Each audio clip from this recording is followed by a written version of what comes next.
Sabay-sabay natin alamin ang mga kaganapan na nangyayari sa ating bansa.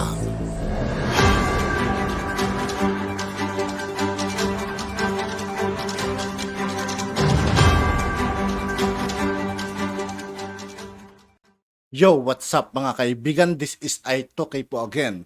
Ngayon nandito ulit tayo sa channel ni Pinas News Insider. Dito ulit tayo magbibigay ng komento at reaksyon. Kaya samahan nyo guys.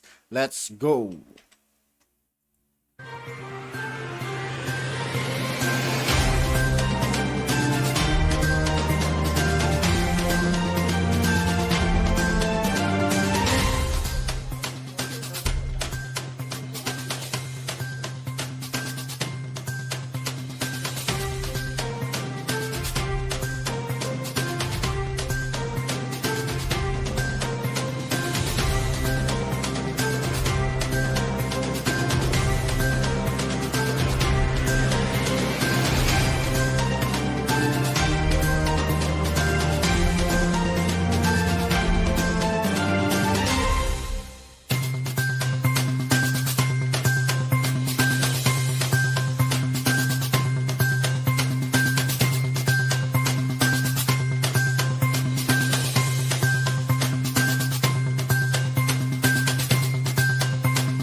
Ano to?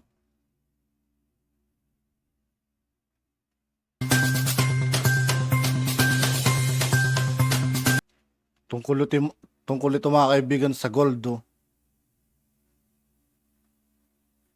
5,000 metric tons of gold.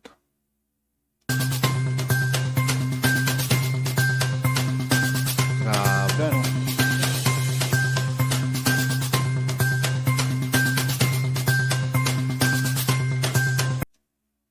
Oo nga, ano.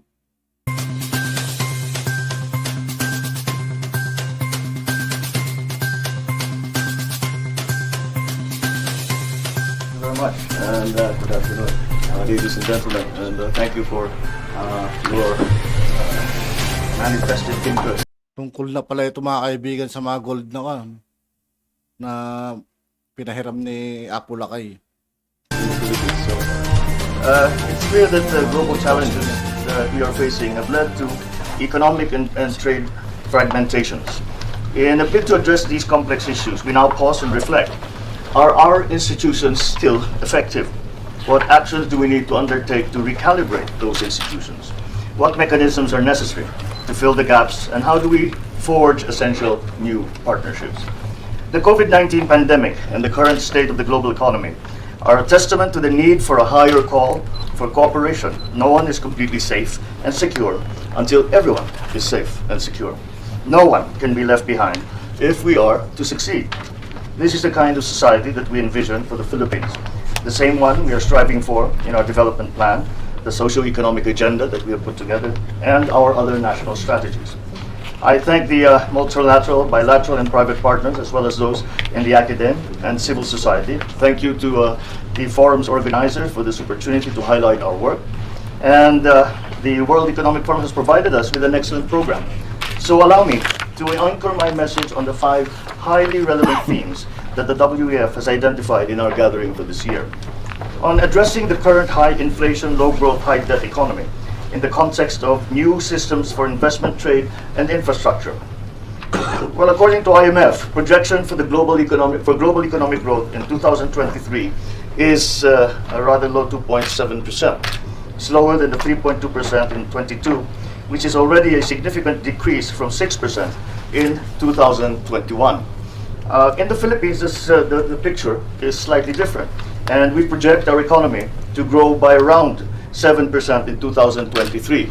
Our actual projection is 6.5, but there are signs that we might be able to surpass that. Our strong macroeconomic fundamentals, fiscal discipline, structural reforms, and liberalization of key sectors instituted over the years have enabled us to withstand the negative shocks caused by the pandemic and succeeding economic downturns and map a route towards a strong recovery. There's a vast range of investment opportunities available, such as in renewable energy, agro-processing, transportation, infrastructure development, amongst others, and several public-private partnerships in the pipeline. The process of establishing our first ever sovereign wealth fund is underway. Such a fund is one tool among many in our efforts to diversify our financial portfolio, which includes our existing institutions pursuing investment that will generate stable returns, but also welfare effects spanning employment creation, improvement of public service, and a decrease in costs of economic activities. We have seen inflation accelerating globally in recent months.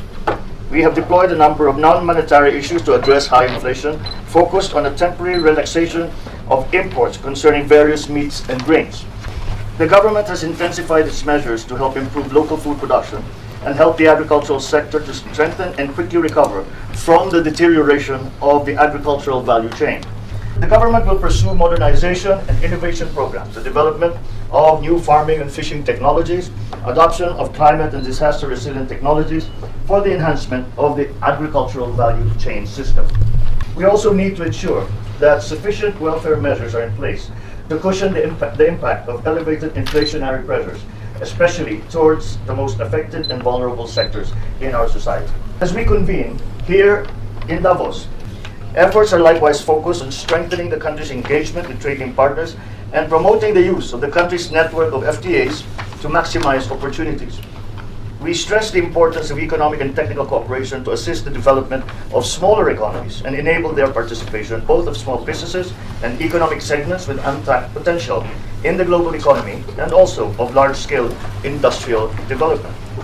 On addressing the current energy and food crises in the context of a new system for energy, climate, and nature, our development plan puts together coherent strategic measures to hasten economic and social recovery towards inclusive and resilient development.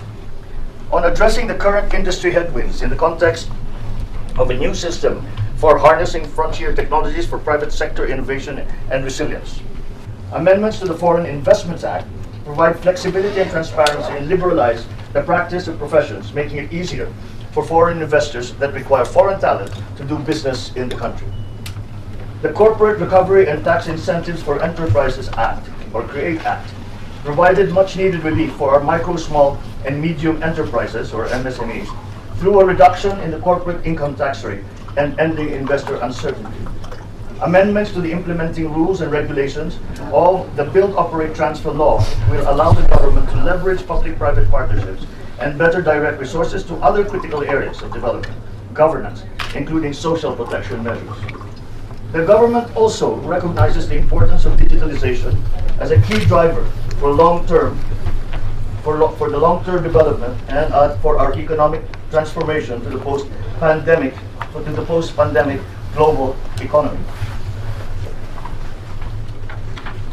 Finally, on addressing the current social vulnerabilities in the context of a new system for work skills and care of MSMEs is the central theme of this administration's digitalization efforts.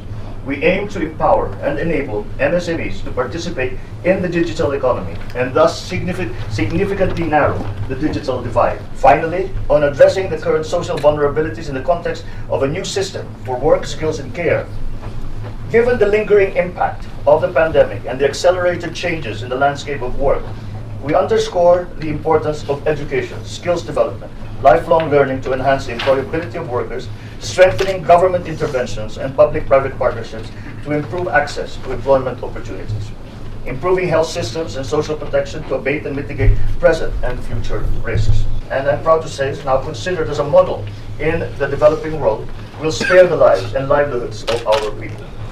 Friends, ladies and gentlemen, it has been my privilege to provide you with an overview of the state of our economy and the myriad opportunities awaiting to be unlocked. If there is one thing I want you to take away from all these, it is that we have demonstrated and will continue to demonstrate our openness to work with partners and stakeholders to effect mutually beneficial relationships so as to arrive at our goal towards a resilient, inclusive, and sustainable future for the Philippines and for Filipinos. Thank you very much. Mabuhay.